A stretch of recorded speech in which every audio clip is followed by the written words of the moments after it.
Medchal to Nagpur highway NH44లో అయితే accident అయితే అయింది. ఇక్కడ చాలా మంది కళ్ళకల్ దగ్గర చాలా మంది రోడ్డు మీద అయిందని బండి పక్క కాబైతే వచ్చి చూడడానికి అయితే వచ్చినాం.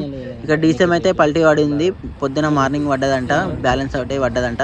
ఇక్కడ ఒక అతనికి అయితే దెబ్బలు తాకినాయి, బట్టగట్ట అక్కడ కూర్చోబెట్టారు. ఇదే స్కూటీ మీద వస్తుంటే ఆయనకైతే దెబ్బలు అయితే తాకినాయి అంట. బండి పక్కకి పెట్టయితే చూస్తుర్రు. మన బండి అయితే రోడ్డు మీద ఆపి నీటైతే వచ్చిన మన 2 బండ్లు అయితే వస్తున్నాయి. ఈ డీసీఎం అయితే జస్ట్ ఇంకొక 2 కిలోమీటర్స్ అయితే అన్లోడింగ్ పాయింట్కి అయితే వెళ్ళాలంట. ఒక 2 కిలోమీటర్లు ఒక 2 నిమిషాల ముందే ఇట్లయితే పల్టీ అయితే పడ్డదంట. ఎందుకంటే రోడ్డు క్రాస్ చేస్తుండు, హైవే దిగి మట్టి రోడ్లోకి వెళ్దామని ఇట్లా హైవే దిగుతుండు. రోడ్డు కరెక్ట్గా లేదు, అప్ డౌన్ ఉంది, కొంచెము హైట్ లోడ్ ఉంది కాబట్టి బండి బ్యాలెన్స్ అవుట్ అయ్యి పల్టీ అయితే పడ్డదంట. డ్రైవర్కి అయితే దెబ్బలు ఏం తాకలేదు, మంచిగానే ఉండు, చిన్న గీత కూడా అయితే వాళ్ళలేదు. ఇందులో హైలైట్ ట్విస్ట్ ఏంటంటే స్కూటీ అతనికి డీసీఎం అతనికి సంబంధమే లేదు. ఈ లారీ అయితే తాకింది స్కూటీకి, ఇప్పుడే తాకింది. నేను డీసీఎంకే తాకిందేమో అనుకున్నా, డీసీఎంకి అయితే సంబంధమే లేదంట. లారీ అతను అయితే తాకించిండ స్కూటీ.